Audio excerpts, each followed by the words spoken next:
মৰাণৰ নিচিনা এটা ঠাইত আমি এটা নতুন পৰিৱৰ্তন দেখিছোঁ, বিশেষকৈ আমি নৱপ্ৰজন্মই। আৰু মৰাণতে যি বাইপাছৰ যি ELF ইমাৰ্জেঞ্চি লেণ্ডিং ফিল্ড, ইয়াতে আমি আজি প্ৰত্যক্ষ কৰিছোঁ যে কেইবাখনো প্লেন ইতিমধ্যে প্ৰেক্টিছ কৰি আছে, কাৰণ অহা কাইলৈ মাননীয় শ্ৰীযুত প্ৰধানমন্ত্ৰী নৰেন্দ্ৰ মোদী আহিব। গতিকে তাৰ কাৰণে যি প্ৰস্তুতি চলি আছে আমি সেই প্ৰত্যক্ষ কৰিছোঁ ইয়াত, আৰু ভাল পাইছোঁ। আমি মৰাণৰ হিচাপে আমি গৌৰৱ কৰিছোঁ। সমগ্ৰ নৰ্থ ইষ্টৰ বাবে আমি এইটো এটা উল্লেখযোগ্য ইয়াত যি ELF হৈছে, আৰু তাৰ কাৰণে আমি খুবেই গৌৰৱান্বিত হৈছোঁ আৰু কাৰণ মৰাণৰ নিচিনা এই পৰিৱৰ্তনটো আমি দেখিছোঁ। আৰু পৰিৱৰ্তন যিহেতু কেৱল আঁচনিৰ জৰিয়তে নহয়, বা মানুহৰ সমগ্ৰ দেশৰ আৰু নৰ্থ ইষ্টৰ এই যি কৰিডৰ, এই কৰিডৰৰ পৰা আমি যথেষ্টখিনি আমি উপকৃত হ'ম। কিয়নো ইয়াত দেশৰ এই ধৰণৰ পৰিৱৰ্তন হ'লেহে মানুহৰ সমাজখন এখন উন্নতি হ'ব। গতিকে প্ৰধানমন্ত্ৰী মহোদয় লগতে মাননীয় মুখ্যমন্ত্ৰী মহোদয়কো আমি ধন্যবাদ জনাইছোঁ। আৰু কাইলৈ আমি প্ৰত্যক্ষ কৰিম কাইলৈ কেনেকুৱা ধৰণৰ হ'ব। গতিকে ৰাইজক আমি আহ্বান জনাইছোঁ যে কাইলৈ আহি ইয়াত আপোনালোকে নিজে স্বচক্ষুৰে চাব পাৰিব। ঠিক আছে, ধন্যবাদ।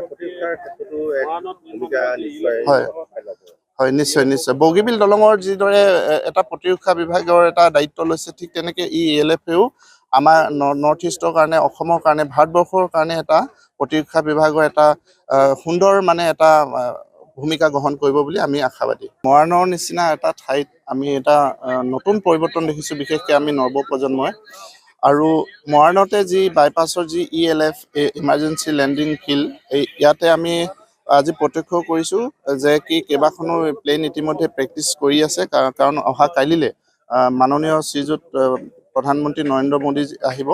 গতিকে তাৰ কাৰণে যি প্ৰস্তুতি চলি আছে আমি সেই প্ৰত্যক্ষ কৰিছোঁ ইয়াত, আৰু ভাল পাইছোঁ। আমি মৰাণৰ হিচাপে আমি গৌৰৱ কৰিছোঁ। সমগ্ৰ নৰ্থ ইষ্টৰ বাবে আমি এইটো এটা উল্লেখযোগ্য ইয়াত যি ELF হৈছে, আৰু তাৰ কাৰণে আমি খুবেই গৌৰৱান্বিত হৈছোঁ। আৰু কাৰণ মৰাণৰ নিচিনা এই পৰিৱৰ্তনটো আমি দেখিছোঁ। আৰু পৰিৱৰ্তন যিহেতু কেৱল আঁচনিৰ জৰিয়তে নহয়, বা মানুহৰ সমগ্ৰ দেশৰ আৰু নৰ্থ ইষ্টৰ এই যি কৰিডৰ, এই কৰিডৰৰ পৰা আমি যথেষ্টখিনি আমি উপকৃত হ'ম।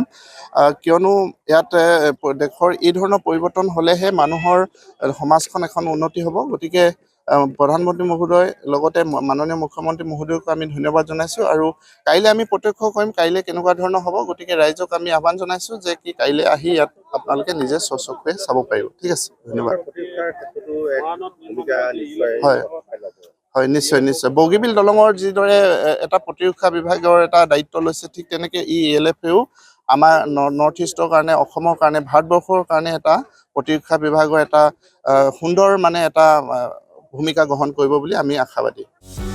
যিকোনো খবৰৰ বাবে যোগাযোগ কৰক আমাৰ এই নম্বৰত 9181 307 221।